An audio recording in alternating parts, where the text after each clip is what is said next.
And Shweta is still dancing. I just have to say, those high notes are impressive. It was fun for everybody. Yes. I don't have it in me to try it.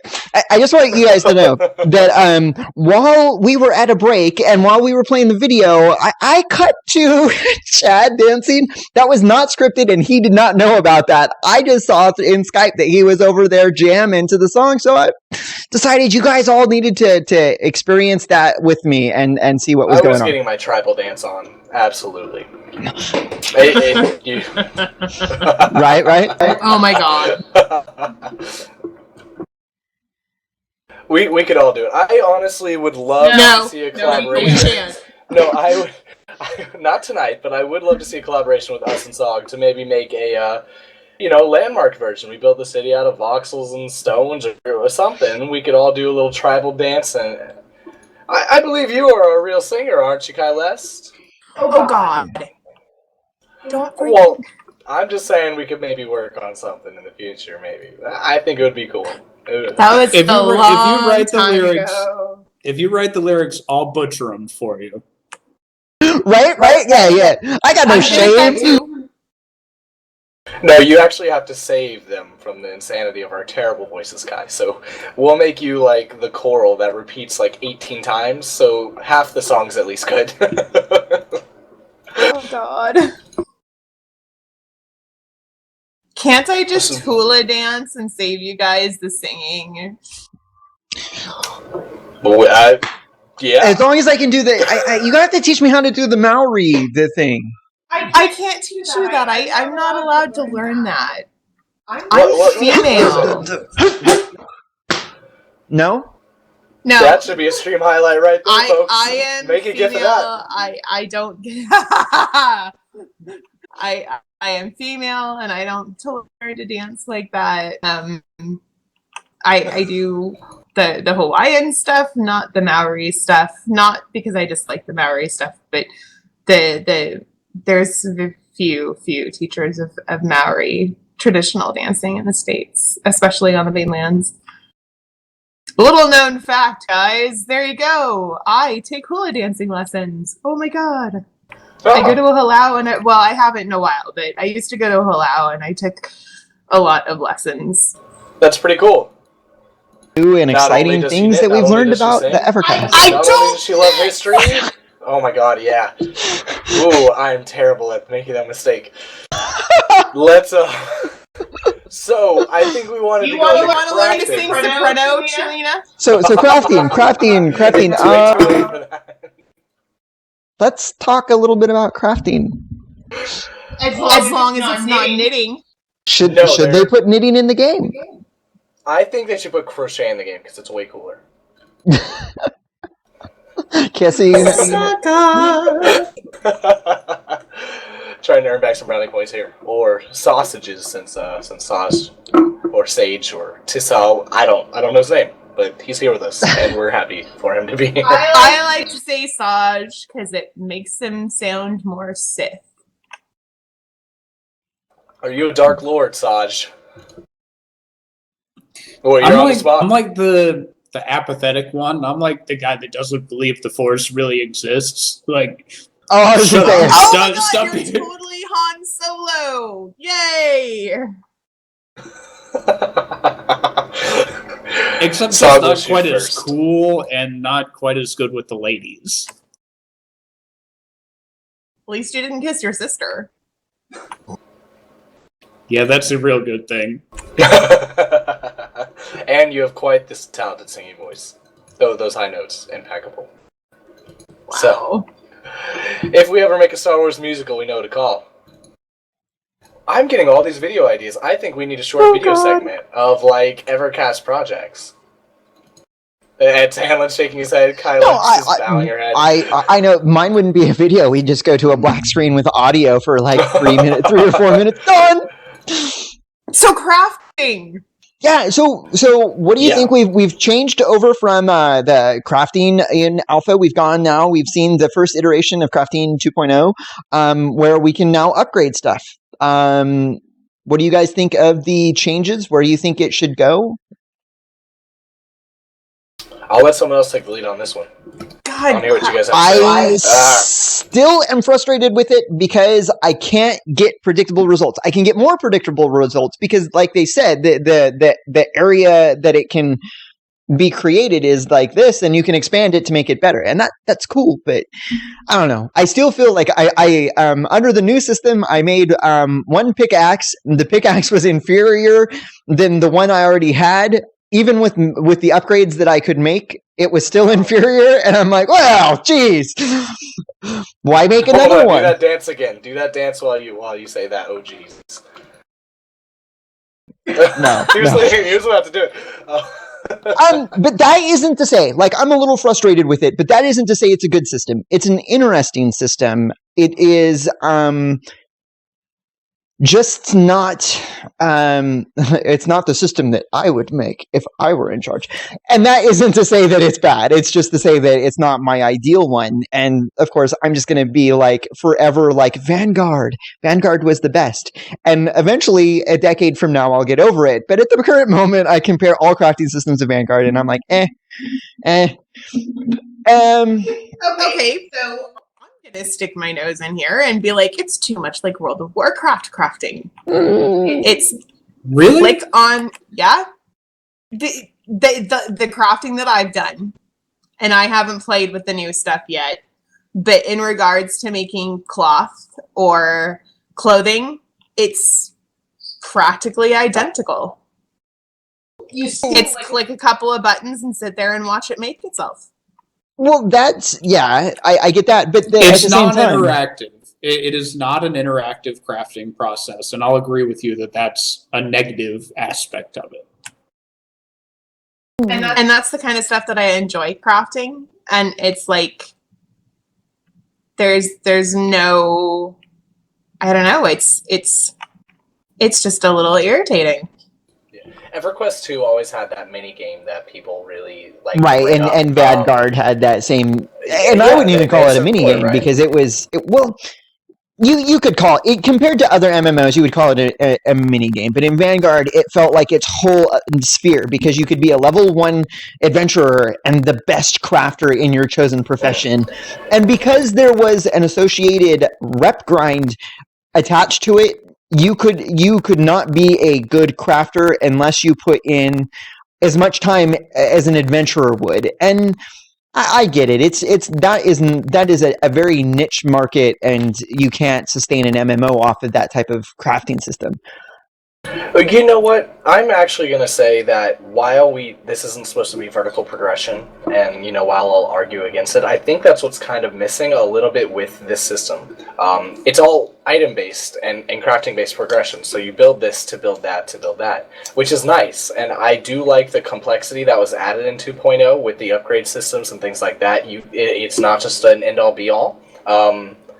And at the same time, I think that the grind's gone down a lot. I hated the grind originally. You don't think the grind's gone down? You think it's gone up? I think that asking for less of a grind when it takes like maybe 6 hours from having nothing to having the best thing in the game. That's 6 hours of very tedious, boring work.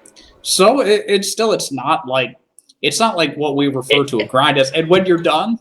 When you're done, you have a legendary item. You have a legendary item. Is anything that I could do that is boring and force myself doing it. It isn't a huge grind. It's not. In what game can you play for 6 hours and have a legendary item? But how good is that legendary? How good is that? And legendary means common.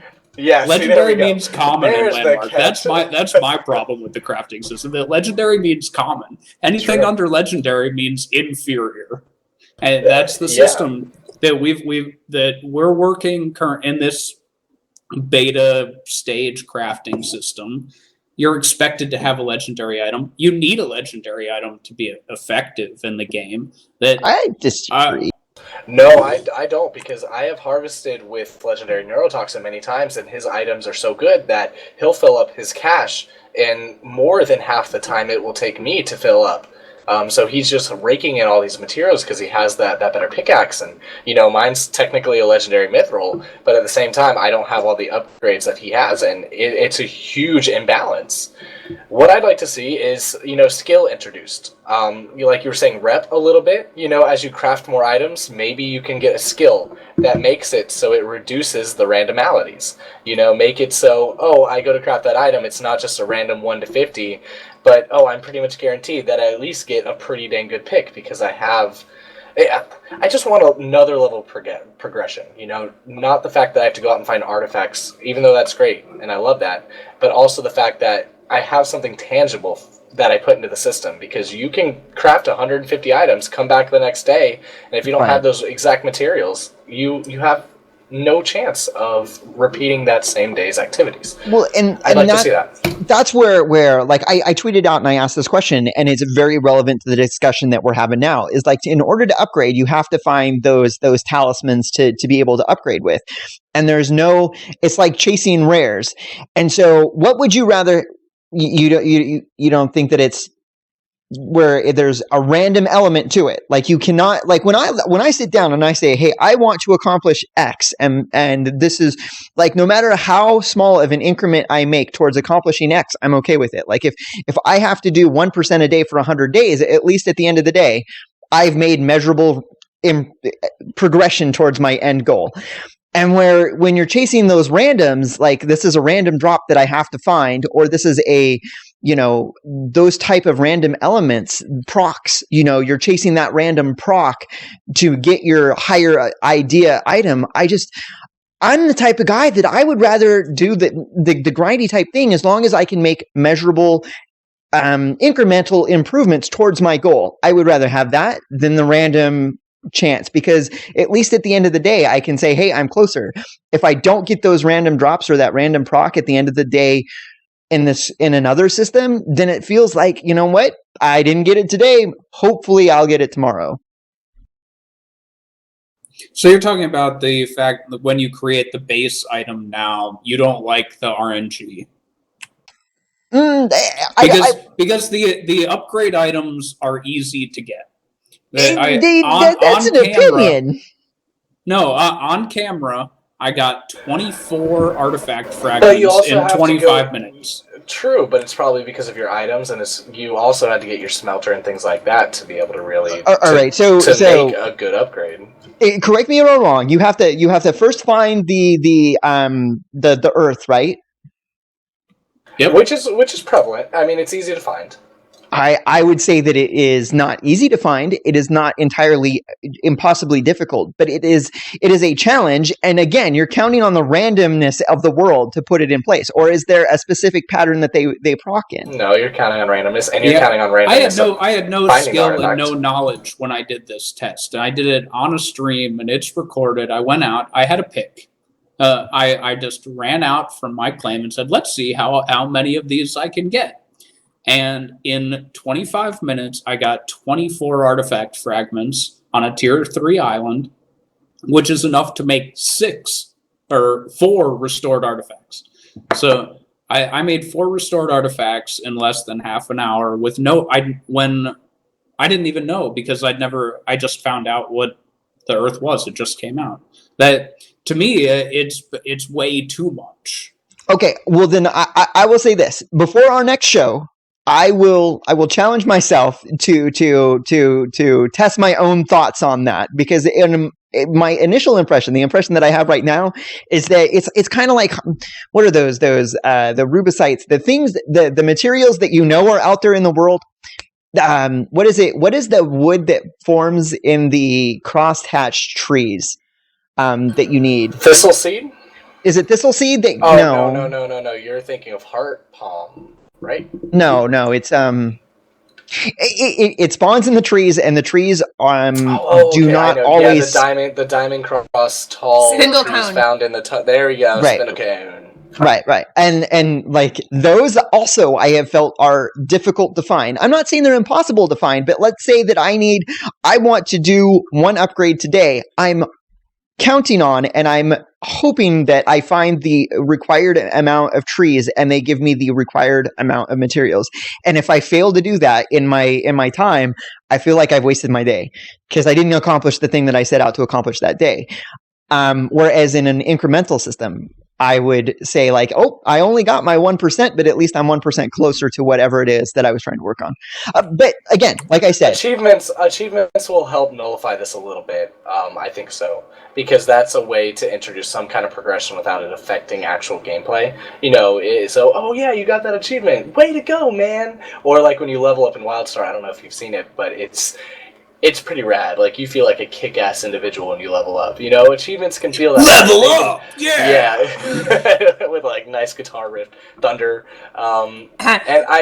Achievements can help answer that problem, I think, a little bit. So ask him about the ego stroking in, Here is the Storm. Oh. Yeah. There is definitely, and I wish I had like the money to fund grants and stuff like that, because in this is the first game that I've played recently, but I even remember like old arcade games that like when you're just like player kill, double kill, triple kill, killing spree. When those type of message pops up, it's like the yeah, and it's so like it has a psychological effect, kind of like the original EverQuest ding. When you leveled up, people still react powerfully to that tone, and that like it's so meaningful to them.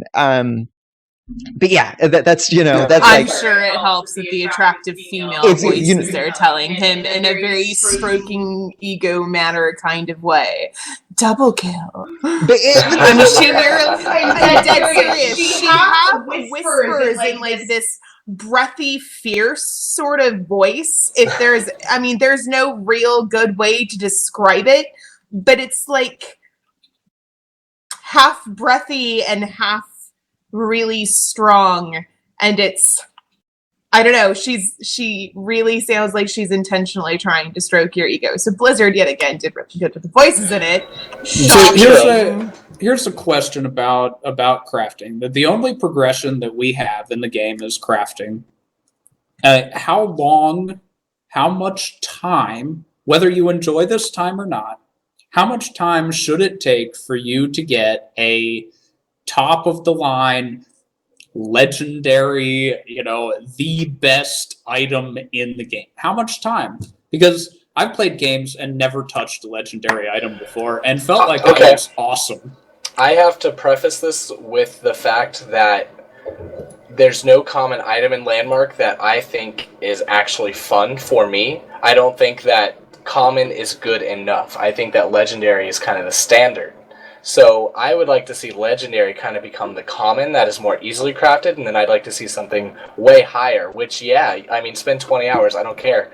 But the fact is that I feel at my point in the game that I'm kind of missing out and not having fun because of the fact that it's taking me longer to grind. I'm not picking enough. My hole's not big enough that I'm creating. Like, that's what's fun for me, digging that hole. See, and that's where I'm the opposite. But if you dug holes, and every time you dug a hole, you got a little bit of experience, and occasionally it would say level up, and you leveled up, and you spent 7 days of playtime doing this vertical progression. This is like 7 days of playtime to get to level 50 or whatever the max is. True, and then you start an item grind.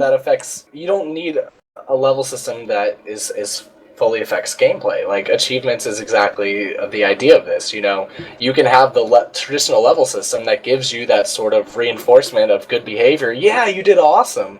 Because that's what's missing, I think, right now in the game, is that I have no way to gauge what I'm doing other than looking at other people's builds, which are way better than mine. And that, I don't know, am I doing good? Achievement system nullifies that a little bit, because, it still allows us to have a horizontal progression, allows us to kind of combo items. You're kind of disagreeing. I don't know. Because I don't think that you should allow me to give feedback. I don't think you should be. Again, it's like art. You shouldn't be comparing to what you're building to what other people are building. You should be comparing what you're building to what you want to build. I'm just trying to feel good about what I do, and as a human being, I'm very critical of myself. So a game, PlanetSide finally just reintroduced a new kill screen, where instead of, it just saying you're dead and respawn, now it counts up your XP and does this really cool little explosion to like, yeah, you did great, awesome job. And it totally changes the gameplay. Tuina needs a pat on the back. I think like everybody the ego does. strokey. I think I have everybody kind of does. I have 0 lifetime kills at PlanetSide, and I beta tested PlanetSide. I'm in the same boat. Right? Kills. I played a medic. You're just an easygoing guy, Sog. You are an easygoing guy because it can be frustrating. And when we're comparing to like the end game crafted item, right? Like we have the pick, and then we have the legendary pick, and the bigger harvest area, that sort of thing. It's like that's what like I'm like in the total opposite boat, because like I made one pick and it was great and it worked for me. And then under the new system, I was like, okay, well, I want to play around. I want to experiment so that I have an understanding of how it works. I made a new pick. I upgraded it. The upgrade pick was not as good as the one I had. I'm like, oh, screw it. I'm going to use the one that I had. And I will continue to use that pick until the developers take it away from me because it works and it gets the job done. That's when I'm looking for the tools that allow me to interact with the game the way that I need to interact with the game. Like you need to harvest materials. As long as it works, I'm not worried about the rest of those stats on it in a harvesting type environment. And I think that's because there's like, when it comes to farming like copper, gold, whatever, there's only so many voxels in the ground. Isn't that how it is? Are you harvesting? And this is where I'm going to show my ignorance a little bit. When you strike your hammer into the ground, is it using an RNG to calculate how much materials you're gathering, or are you harvesting the voxels that are in the ground, and so there is a set? No, it's an RNG based on your damage and based on so a more damaging. Would a more damaging harvesting pick harvest me more, or would a more damaging pick harvest me faster? No, for mining, there's a voxel equivalent. So what you're able to do is you're able to get more of those voxels or get more of them more quickly with the stats. With trees, it's a little bit different, and I'm not sure how that works. But for the mining, it's really how much is there and how fast you can get it. It's not like you randomly swing your pick at the ground and it tells you how much you got. But this doesn't apply to rares. This doesn't apply to the materials you need for crafting, does it? Because those are still randomly generated, are they not? Because that's why you mean like the elementals? The elementals, things you need to craft with. Yeah, and then I could see where if I had like the bracelets that you can craft that have like the plus discovery, and I made one bracelet that was like a +1 discovery when I knew that it had a range of +1 to +5, I might look at that +1 discovery bracelet and be like, I know I made it and I know it works, but at the same time, come on now, I need to try again, and I need to probably do it until I get the highest discovery one, if that is the stat that I've determined is the most important to me for that piece. I could see myself doing something like that. And again, that's where I'm like, well, how many do I have to make to get to the one that has the +5? Because I'd much rather just, like spend the 2 days making 1% increments at a time. But that's just me. Well, yeah, it is the majority of harvesting is not RNG. It's only the couple random like special items that you found in the dirt. If they said if there was a big pop-up on the screen that said, "Congratulations, you just found elemental something," and it's just not. It feels like using a sifter, even though you're just hitting the ground. It doesn't feel like you actively went out to get these items, and I can see how that could be discouraging. And I don't agree with any kind of system that is how many times do you roll 2d10 to see if you get a 20, or that kind of system doesn't help anyone. If it's just how many times do you roll the dice until you get the correct number, right. That's not helpful. It doesn't add anything to the game. It's just that you don't want people to have things and you're putting in a gate.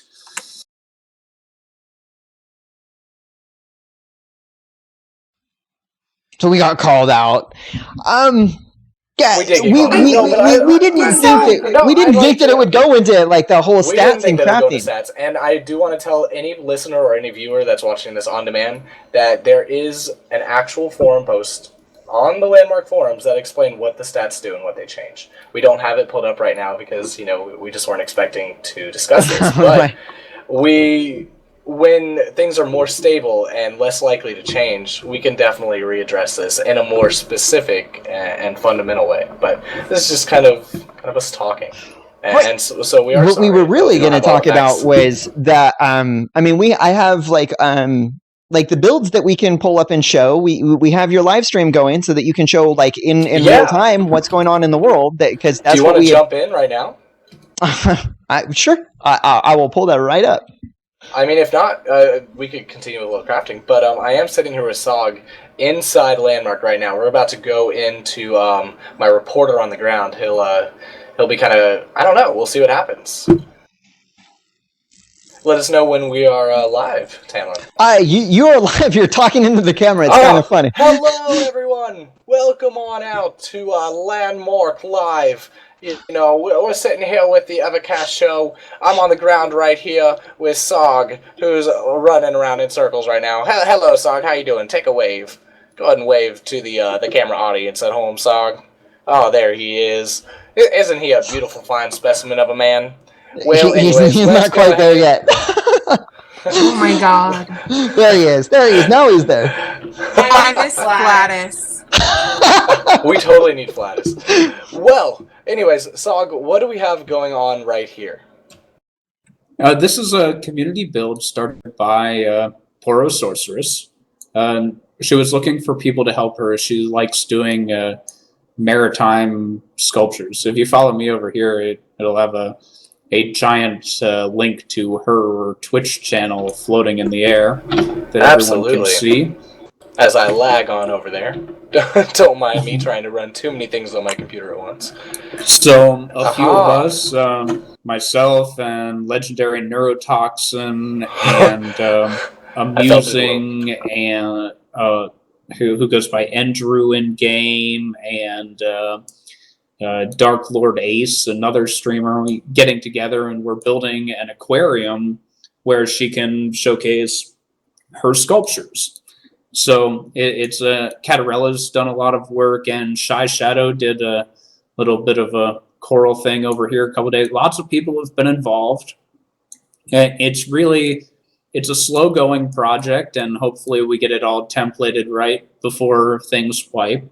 But the idea is that you walk in the front door here, you got a little desk, and if you see the glass on the outside, the whole thing will exist within a giant tank. So that big manta ray up top is in the water, and as you walk in the entrance, all of this whole area will be surrounded by an artificial water environment that we're creating for people to walk through, with all kinds of different viewing platforms, including an underground, underwater area that you can see, and even an outdoor garden. I feel like I'm walking to like a missile launch site right now. This is quite fantastic. Now, what kind of advanced building techniques have you used? Or let's just say, what building techniques are used to build something like this? Because we're seeing a lot of really cool angles. The majority of the work would be the line tool, I suppose? There's a lot of line tool, a lot of, for the grates and the floors, a lot of like anti-voxel etching. And then these stairwells were made out of microvoxels, and a couple places just taking advantage of individual angles that you can copy and paste. And then what the most impressive thing is the terraforming work. I think that other people are in the process of doing that. Terraforming is one of the most difficult things to do in the game, and people that do it well are gems. Absolutely. Very cool. I love these, I don't know, the walking planks, how you have them set up. Now, are these microvoxels that were used to make these? Is this an inlay technique? What am I looking at really right here? I made these using a technique that I developed in alpha that we're calling anti-voxel etching. It's about creating an air gap the size of a microvoxel and finding a way to copy and paste it to create thin gaps or thin lines that you can use to make a lot of interesting patterns. And one of the things I like to use it a lot with is to make floorboards kind of like this. But what I'm really doing is I'm deleting, if you on your screen select a 3-voxel selection across from 2 planks and including the gap. So imagine that I'm deleting out the middle voxel and then I'm pulling from each of the 2 on the outside so that they're closer together, is functionally what's happening in the game. Can't really select anything for some reason. Oh, probably because I'm on someone else's claim. Yeah, you don't have permissions. I can't give them to you because it's not my claim. Oh, it's no worries. Well, that's very cool. Now, you actually do some build tutorials and things like that where people can kind of figure out how to do some of these more advanced techniques to build such an awesome creation? Yep, every Monday. So tomorrow at I'm starting the tutorial starts at 11 p.m. Eastern, and it's whatever people that follow my Twitch channel want to see. But there are also other ways and other groups of people to learn. Layspring does some official courses, but we're in the process of reworking how that goes, and then the Landmarkians, landmarkians.com is a good website to look some people up at. Also, who else? Tenma does some great tutorials, active tutorial people. Could have also just, I guess there's a landmarkguides.com that I didn't even know about. I'm just throwing out names of people that I know will help. I think that Draconius does some tutorials on Viz Gaming's channel a couple times a week too. Well, fantastic. Thank you so much for showing us the build. It really looks fascinating. What are you guys seeing over there out of game? I love the terraforming work around the cave right here. Absolutely fantastic. It looks like there's some blue textures mixed in with the actual... it's fantastic. We're back to the 4 of us. Well, sorry, right. I thought you guys were done. Hey, no worries. Be sure to check out that build, guys, and more. We're going to try, maybe, since this works, maybe on future live shows we can kind of show people's builds live without having to do anything. But we'll see. Yeah, definitely. So, do you guys want to go back into crafting? Or are you kind of happy where you are? How about this? Yeah, go ahead. It's not. I played around with the crafting system, and one of the things that I noticed is that in alpha there was a very, very direct, like, you make this to make this to make this, and it was you went horizontal, and then when you had finished your horizontal, you went vertical. And I think that in the crafting changes that they've made from alpha to beta are better because it's not such a vertical progression. It's not so like boop, boop, boop, boop, boop, boop, up one level, boop, boop, boop, boop, boop, and then one level. And of course, sound effects are always important like this.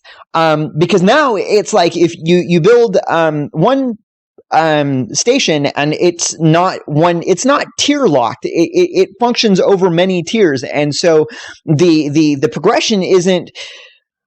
There isn't such a driving need to progress because once you get a couple basic tools on your claim, or not tools, but a couple basic refining stations, crafting stations, don't feel compelled to like go and build them all. Of course, it helps, but you don't feel compelled to. I think that's a good change. One of the things that is a little bit more frustrating for me is that changing from the alpha system to the beta system is like, because it was such a logical progression, like you build this, then you build this, then you build this, and it was very, first you went horizontally, then you went vertically, and now in beta it's a little bit not as completely structured, it sometimes escapes you what you need to build next so that you can build something else. And you like here, for example, I sat down and I wanted to build Lumicite, and I found it not as easy to figure out. What is the word I'm looking for? Is it's not as I don't know. It wasn't as easy to figure out. It was not as easy for me to sit down and figure out what I needed to make in order to build the little glowy balls, the Lumicite Were orbs. you using the new crafting window? Because now they have where if you press L in the game, I believe it's L.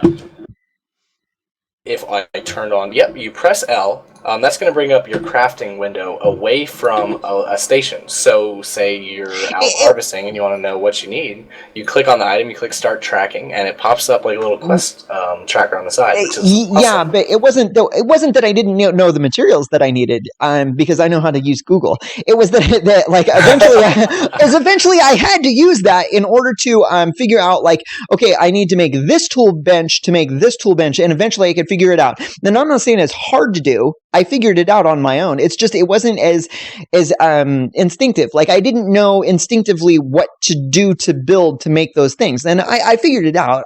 And again, I think that the change from alpha to beta is better because I don't feel as compelled to do the progression.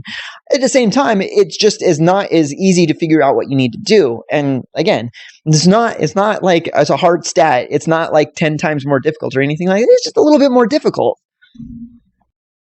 You know, that Terraria, Minecraft, they don't tell you either. They're actually less intuitive. Well, I don't know if they're less intuitive because Minecraft has a really nice progression. Minecraft is so not non-intuitive. It's pretty intuitive, frankly. Yep. Well, fair enough. But they don't hold your hands. And I don't know if I want Landmark to hold your hand that much either, because it's sort of fun figuring things out in those games. Right, and so isn't that like in with materials? In Minecraft, isn't that part of the game, is to discovering what you can make with the materials you have? And in Landmark, I don't know if that's necessarily, I'd say that that's one of the chief things that you can point as a difference to the people that enjoy comparing the two games, is that in Minecraft, you discover what you can build through interacting with the interface. And in Landmark, you kind of want to, like when I want to build a tree prop, I don't want to play a mini game to figure out what I need in what slots to make the tree prop I need. I just want to be able to make the tree prop. I think you might be forgetting that soon, once the crafting system's fully done, is that you have to actually discover recipes within this game. And so they really haven't said much about that. To you. They haven't said too much. I mean, those altars that are supposed to pop up with those random crafting opportunities, this is a lot of the system that we haven't seen yet. So, maybe you'll be able to craft a certain amount of trees, but maybe you're out harvesting one day and you find a certain recipe and you already have it, so you sell it on the player market and then you can get it from there. And that'll create a player economy, that'll create probably more progression for you as a gamer and hopefully a little more discovery and fun. Instead of just looking at that monotonous, endless list of props that you can currently craft, because there are a lot of them, and it can take some time to get through them. But I mean, that's just something to keep in mind. I don't think that's going to affect ops too much because we're going to have player studio editions for that. That too. But with that whole crafting system that they talked about, we haven't heard about it for a long, long time, and there's been a lot of negative talk about people feeling like they're having to grind too much and they hate RNG and a lot of the same kinds of sentiments that you guys are showing here are common themes. Now, how does that system, a system like the altars, is all RNG? Like, are you lucky enough to be the one to find the altar? Do you think that maybe they're getting turned off from that? Because we haven't heard about it for a long time, and the sentiment is RNG is not what, at least a lot of people say that. I love RNG crafting systems personally, but more variety for you, I suppose. Is that why? I think they pair well with a permanent item decay system. They help, but I people don't like that either. what they need to do is like when you're doing your RNG crafting system, like we were talking about earlier, when you get that legendary, instead of just like here's your legendary item, it should be like, bam, you've got a legendary item, and then put it in your bag or something like that. Like give me that audio like pat on the back, like yeah. Oh, now who needs No, I don't. Okay. I guess my problem with the whole RNG thing and crafting, and my objection to that is, do you craft in real life? There is no real RNG. Once you figure out what you're doing, there's no RNG involved. There's a little. What if your crochet needle broke? That's RNG. It's a hook. And I have probably 4 or 5 full sets. I go and pick up another one and I continue.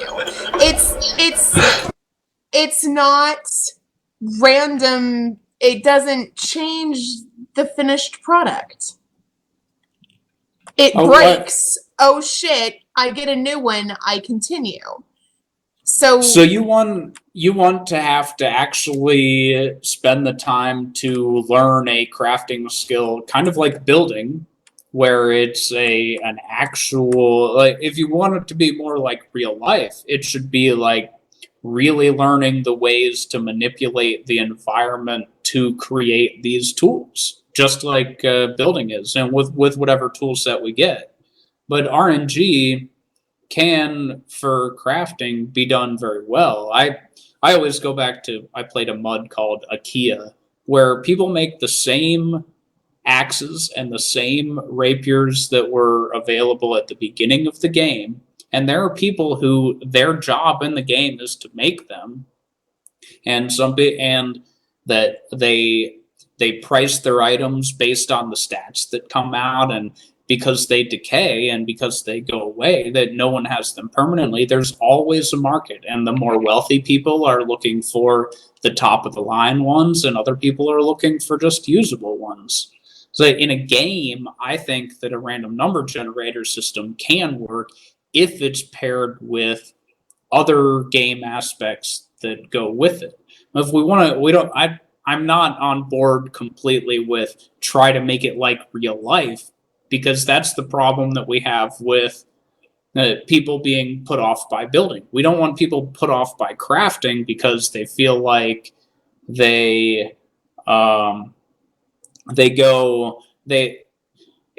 I just spent all this time and I made a piece of junk that doesn't even look like a pick and it barely even breaks anything. And that's what it would be like if it were real life, because we have no skill to start with, and you have to learn the skill, and it's a personal growth, not a number in a game, which an RPG aspect growth. So I guess when I make the comparison to real life is that once you have the skill, the whole RNG thing goes away, and the whole RNG thing becomes less of a factor in crafting. I don't know. It just seems weird to me. See, and I'm just like, when it comes to RNG, for me, it depends. If I have yet to put myself in a game that has no vertical progression, and Landmark doesn't have that vertical progression. And so when it comes to me, it's like I can spend X amount of time to get a pick that works, or I can spend even more to get a better pick. And I'm not willing to make the time investment to get the better pick, because that's not the game I want to play. The game I want to play is the building part. And so I'm going to get the pick that works. I'm going to get the materials I need, and then get to doing the building part.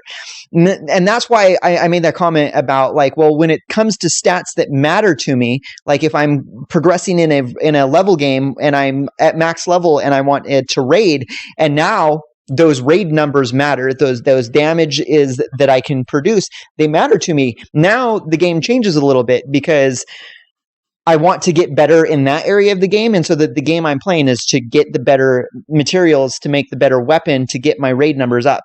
And in those type of games, when the crafting system gives me random numbers in the leveling, I ignore it. I don't care. If I want a copper sword because I level with a copper sword, that's what I'm going to take. I'm not going to spend the time to make a better copper sword. I'm just going to level past it. And that's where I think the danger is because that's people disengaging from the crafting system and engaging in the adventuring system. And in a game that gives equal attention to those different spheres of the game, it works because the people that want to spend the time in the crafting, they can do that. But in Landmark, I'm focused on the building and just ignore all the other noise. As far as crafting is concerned, it's exactly what I stated earlier, and it's exactly what Diggs has put in the chat. I completely agree with Diggs. It needs the RPG element. While I'm not a big fan of vertical grind, it needs something to where my character's improving and I can see that improvement. You know, it doesn't. It's horizontal and it's open sandbox, but there's no RPG to it yet. You know, it's just go out, you know, get a better item. It's all item based. I guess that's the only RPG there is. But my character is sort of a blank slate that never gets to grow, other than what it's using at the time. So I don't know. Maybe it's too late to put that kind of change in a system that's this far along, but some way to incorporate it, whether it's achievement based or whether it actually has some meaning in the world, I'd love to see that going forward. But I am very happy where it is now compared to where was at alpha, and as long as I get to start seeing those public events and discovering items come into play, I think we're going to have a nice crafting system here, and I think it's going to be one that a lot of people can get behind. It's just going to take a lot more R&D on their end, and I don't know if it's completely broken, but those things would definitely help it out. Have they put something in the game? Because I haven't found it. I found things that are difficult to find, things that are plentiful to find. But those and in Vanguard they were called the ultra rare materials. Have they put any game that makes you feel that they're like the ultra rares? Like if you find one, it's like, oh my goodness, I just found like that type of item. And I don't think there is. Do you think that they will put those type of items in the game? Because this is where I see would be a fun event to do, is that when you get that random chance to create something at the altar, and all of a sudden all these crafters come running that have been holding on to their holy artifact, the ultra rare thing, to upgrade their stuff. Well, yeah, that's what I like to see about the altars, is those rare materials, and that I don't know if you were trying to compare the altars to RNG SOG Tisa earlier. I don't know if that's what you're going for, but I don't see that as an RNG kind of factor. I see that as a chance for a public event or a public forum, a chance to change the world drastically and have some fun for a bit, because I'll stockpile my materials, I'll have fun with that, and I'll wait for that altar, and when it comes, it's not so much maybe about the product that's being made right away, because a lot of it might be prop based or something like that, but it's more the fact that, the altar's up, let's all rush to that altar and use it as quick as possible and talk to each other and meet each other in game. It's a event guided progression in the game, which is great, because right now, like I said, there's not much in the game that makes you want to talk to somebody, unless, I'm confused, let me go on Wikipedia, let me go talk to Layspring, and I have to go out of the game for that most of the time. So, I want to see that come back. I know they haven't talked about it a little bit, and you're right, Saj, maybe it's kind of fallen to the wayside, but I hope not, because hell yeah. That's the reason. We talked a little bit about ultra rare materials and things being exclusive. Every time there's been a feeling that something is difficult to get, there's been a huge outcry on the forums, and it's part of it is, like you said earlier, because it feels like it's difficult, it's not fun to get them. But anything that's ever been difficult to get so far, from alpha, the beginning of alpha to where we are now, has been a huge outcry. I can't get my burled wood. I can't get my ancient root stock. Yep. I can't get this. I don't have a legendary. It all got nerfed already. Well, there's a difference I don't see between why they put in an ultra rare. The difference between the ultra rare burled, or the burled wood, and the ancient root stock is that with burled wood, you needed it. You needed lots of it in order to be able to do the progression. And so when people needed lots of it, what something that should have been pretty common, there was that a little bit of frustration. I'm exactly. I don't think ultra rare is a problem, because an ultra rare would be used for an item that you wouldn't need. It would something really be that is desirable, but not exactly necessary. Everybody needs a legendary. Everybody needs a legendary. And that's why a legendary should be a common, and there should be something higher than a legendary, but Right. Go ahead, Damon. No, but see, that's the thing. Again, this is that weird kind of mindset, because when everybody has a legendary, is it really a legendary? And we have that conversation in this house. If everything is long, and this was measuring trains, right? Like, that's a long train over there. Well, is it a long train, or is it an average size train? Because those types of conversations happen around this house. We're that type of dorks. But again, wait. I'm not asking for a solid answer, but what are your feelings? Should there be exclusivity in like the what you can build, and be like, yeah, I got it because I was lucky, or I got it because I did the grind for weeks until I had the materials in order to build it, and that makes me exceptional compared to what you have because I have this legendary? What are your thoughts? Like I just typed in chat, I'm all about more depth, difficulty, and even time sinks in crafting, because it's the only progression we have. That I should not, I feel like, and I know that there's a whole lot more to come. I know that a lot is going to change. I know there's going to be a wipe, but what I want from the finished product is, like, you guys say you want a feeling of accomplishment in the form of achievements. I want to feel like I earned the achievement. I want to feel, even if it just meant that, like, at the beginning of alpha, I literally logged into the game and did nothing but harvest burled wood for probably like 4 hours, 4 to 6 hours one day. And I learned a lot about harvesting burled wood, and I got it, and I felt great. And then there was a patch. And then all of the work that I did, and everything that I did to be one of the few people on the server that had top tier crafting stations, and I really went out and I earned that. And because everybody said, no, I want to have that too. This is a perception, and it's probably not the complete truth. And I understand a lot of things are changing, but then it was just given to everybody. Right now, everything that we know about progression is that you can have it. And when caves come in, it's going to be completely different, and we'll see how that works out. Yeah, definitely. Yeah, I mean, these discussions and the point of this show and bringing people on isn't necessarily just for us to say, oh, it's doom and gloom and we're screwed at this time. It's more to say, let's kind of critique the current system and game to see how the additions down the line can help further the game and progress it the way we want it to go. And that's what I love about the open dialogue and discussion, is this fact that we can kind of sit here and say, well, we don't know if this really works, but we kind of like this idea, and then we can debate it back and forth. We definitely have tons of changes to see with this game going forward, and I, for one, look forward to them. So, absolutely. I don't need achievements to give myself some sort of feeling of accomplishment, but I would rather work for my skill in crafting than just be naturally adept at it. I don't necessarily. I agree with that completely. I agree with that statement completely.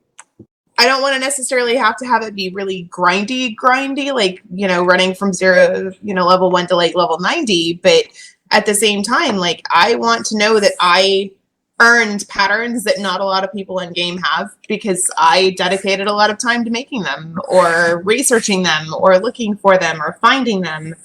And I like measurable progress, and an RNG system doesn't allow me to measure my progress because it's random. And I think when I was bringing up earlier the whole, like, there is no real randomness in real crafting, outside of experimentation. Really what I was attempting to say, and my poor feeble brain struggled with the concept and the wording, is that it took me a long time to be able to craft in the manner that I craft in real life. And I feel strongly rewarded for the things that I am capable of crafting in real life. But I had to work to get there, and I like that sense of accomplishment.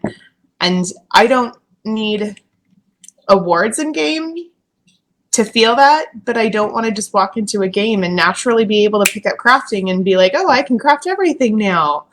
Because the game lets me.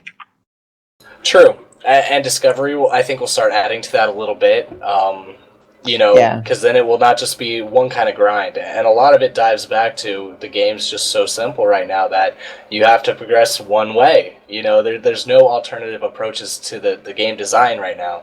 So it's like you're either going to grind it out this way or you're just not going to do it. And God, hopefully we see that soon. Please deliver us from salvation.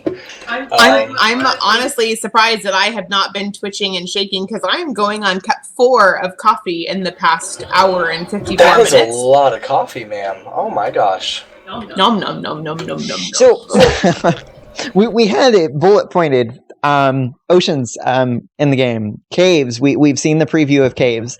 Oceans are pretty, but they kill my frames. You need to upgrade. Yep, I guess so. Another $2,000. This rig didn't even last me a year. Oh my gosh. No, I need optimization, which will come. I mean, still, well, it's beta now. Isn't beta supposed to be the bug fixing optimization time? Because it's no longer alpha. Alpha was the incomplete game, wasn't it?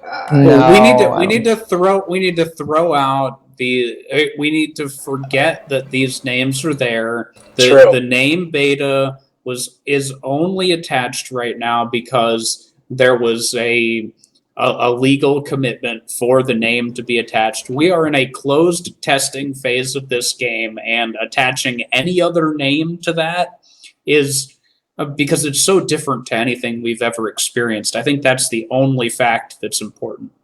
It's a closed testing phase. Right. And I don't remember where I said it. It might have been Twitter or something like that. But somebody else mentioned it, and I totally agree. When your cash shop works in game, you're kind of outside that realm of. I mean, you've got let me retract that and say it again. When you have a cash shop in game and people are willing to spend money on it, you've got a good product. People are. And that to me makes it seem like it's a little bit beyond what you would normally consider an alpha or a beta test. And the funny thing is that Landmark is not the only game that's currently like that, because like I got an alpha test for Heroes of the Storm, and the cash shop in that game is working. You can already spend money to buy the skins and the mounts, and people are spending it because I see them and the game works pretty flawlessly. It's like, well, what are you testing? And to call it that's the thing, it works flawlessly. We're kind of in this weird stage with Landmark where it's not working flawlessly. Yeah, we're buying to play the game, and we're agreeing to be testers, and I think we all sort of have an open mind, because we would not be playing right now if we didn't. But then there's the cash shop, there's these things.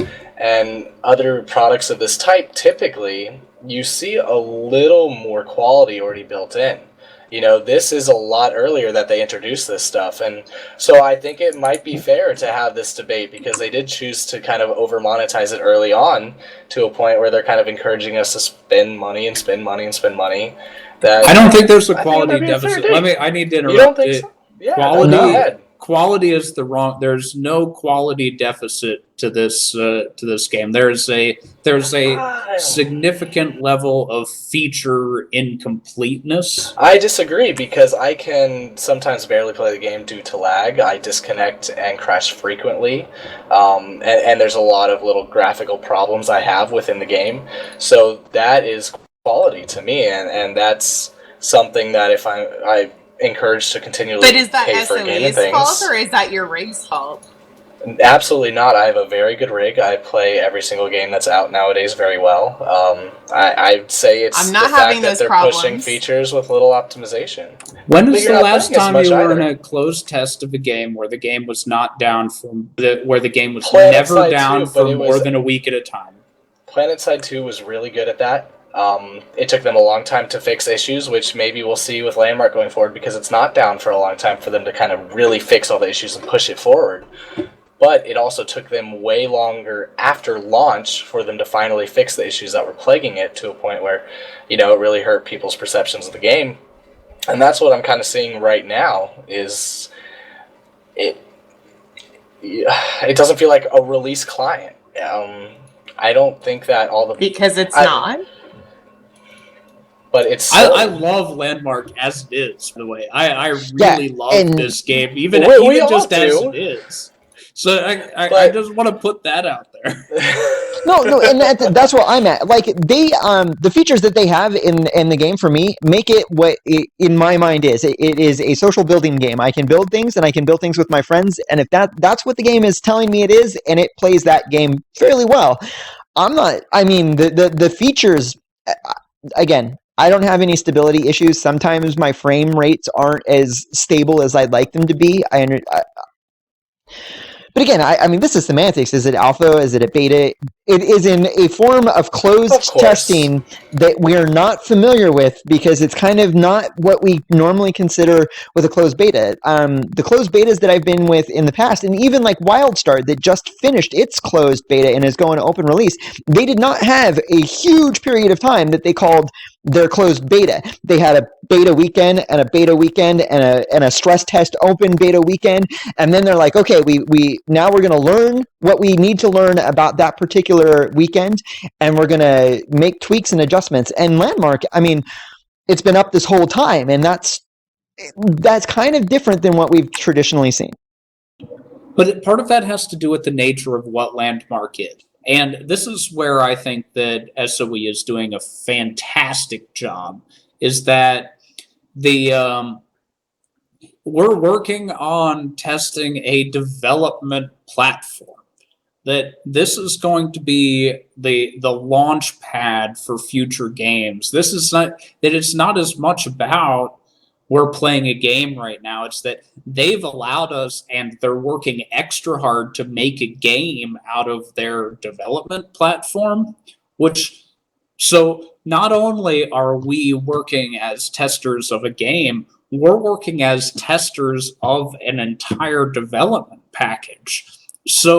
And we're involved, and we're giving feedback, and we're helping them to make it the best thing that they can have for themselves, while still finding ways to better enjoy it as players and contributors. And everything that's happening here, and the fact that it's open, and Dig says it's not the nature of Landmark, it's the new SOE philosophy, but that whole thing of the inclusive development process is something that we should be talking about being great, instead of we have to know that Landmark is never going to be a finished product. It's a development product. Anything that comes in, it only makes sense with their strategy that anything they want to add to other games, they're going to add into Landmark, and they're going to have us play around with too, and it's going to be completely changing all the time.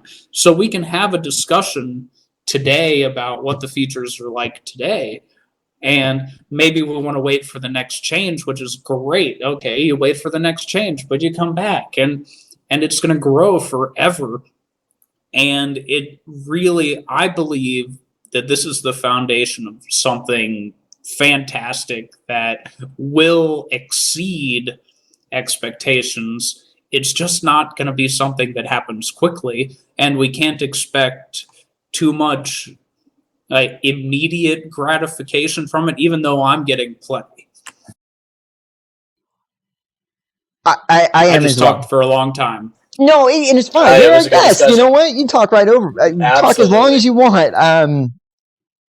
we are at the 2-hour mark. Means we should be wrapping things up, winding things down. But I want to wrap us up with this one show. Or I'm gonna wrap up the show with this one final question for our hosts. After this. In our previous shows, we have made the comment, and I want to see if you disagree or agree with the comment that was made previously, and that do you think that Landmark will be a bigger game than EQ Next, based on the fact that it is, it is open, it is creative, because my original thought was that Landmark was going to be bigger than EQ Next, because EQ Next is going to be an MMORPG, and then Landmark is going to be this building thing. So who, I mean, if you feel like answering, go for it. Somebody jump in. Hey, man, I was the one that in the very beginning said, no, Landmark will be bigger than EQ2 or EQ Next. And I'm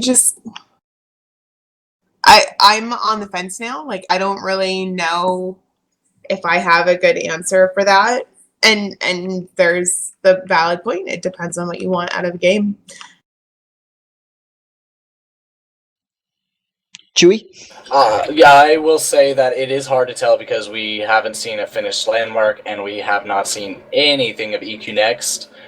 But based on what I've seen kind of going forward in the game and how it's not quite as accessible as I was thinking it would be, and knowing how big an MMO crowd is that just really wants a storyline, you've seen the crowd that came here for EQ Next and has pretty much just left. And, there's still been the Landmark community that's grown, but I don't know if it's as big enough as the hype was originally for EQ Next. So it's hard to call, but I think I don't want to call it yet. I'll say no for now, I guess, based on everything that's going on. I'll say I don't know if it'll be as big, just because it's not quite as accessible. But yeah, I mean, it's hard, but I'll say no right now, and we can revisit it later. Totally. I believe that Landmark will be the game of the next decade. It will not be Next. It will not be any game around it. And the reason why is that anytime a development team has to be paid to develop consumed content, they're going to run out of time.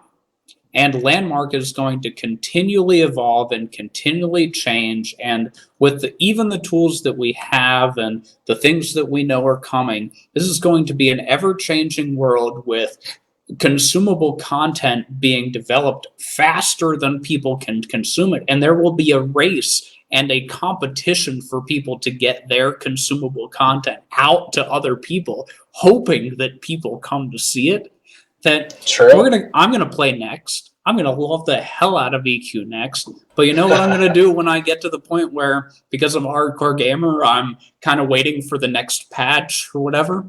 I'm gonna go right back. I'm gonna build my next thing at Landmark. I'm gonna do my adventure phase. I'm gonna go run somebody else's dungeon.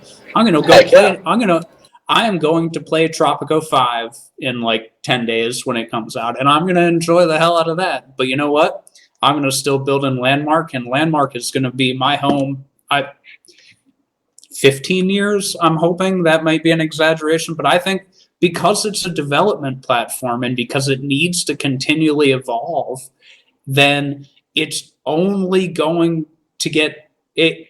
There's nothing to keep it from drawing me back. I'm never going to look at Landmark and think, like, when I think back to EQ1, which I still go play occasionally, I'm not going to think, oh man, it's still got that antiquated look, it hasn't really progressed. Landmark has to progress because it's the launch pad. So there will be upgrades to even the fundamental framework. This is the place to be. This is where everything's going to stem from. And I hope you are absolutely 100% I was right. going to go before, and I was going to go and let Sog finish off the show and then camp us out. But my thoughts is that Landmark is going to be the marathon game. It's going to be around for the long time, and I think that it's going to build over time. it's going to continue to add people coming back to it and add new players in it, and people are going to grow up and they're going to realize that it's out there. EverQuest Next is going to come out, and I did my prediction that the EQ Next will probably initially surge to be the bigger game, but I think that like Sog said, eventually, EQ Next is going to plateau because there are only so many people interested in the genre, and we have no idea the people in the next 10 years, how many people are going to be interested in a platform, not a game. It's a social building platform toy. We don't know how many people are going to be interested in Landmark. So that's my prediction. That's what my thoughts are. So why don't we take a minute and read a couple of thoughts that people have had in the chat, and then we'll wrap up the show, because we should be featuring the community thoughts on this too. And I want to capture this for people that are watching on YouTube later on, or they're listening on Stitch. If you're listening on Stitch, we want you to hear what people are saying in the channel right now. Here's a comment. From Tazban, I think progression will be Landmark, then EQ Next, then a Landmark will stay. And I think that's pretty much agreeing what Sog and I were saying about how we think that things will evolve.